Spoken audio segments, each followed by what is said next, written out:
அடுத்தது ரசூல்லா சொன்ன கலாச்சாரத்துக்கு எதிரான ஒரு கலாச்சாரத்தை வளமையா செஞ்சுக்கிட்டு அதுல நம்ம என்ன மூழ்கி போயிருக்கிறோம். உதாரணத்துக்கு சாதாரணமா நீங்க பார்க்கலாம், ஒரு மையத்தை அடக்கிறா கூட இஸ்லாம் ஒரு அழகான வழிமுறையை சொல்லுது. மையத்தை அடக்கு நம்ம எல்லாம் சாபி மதஹப் என்று சொல்றோம். சாபி மதஹப்ல அது அதுக்காரு நபவியாங்கிறது ஒரு ஃபிக்ஹ் கிதாப். இமாம் நவவி ரஹ்மத்துல்லாஹி அலைஹி அல்ல அதுக்காரு நபவி அந்த சாபி மதஹப்ல எல்லாரும் அதான் படிக்கிறது. அதுல தலைப்பு போட்டிருக்கிறாங்க சாபி மதஹப்ல இமாம் நவவி ரஹ்மத் பாபு மா யகூலுல் மாஷி மஅல் ஜனாஸா. தலைப்பு என்ன?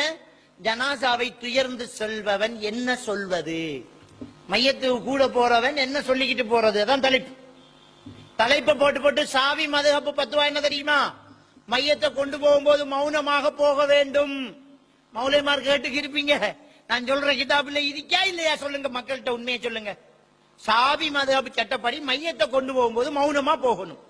திக்ரு, ஸலவாத்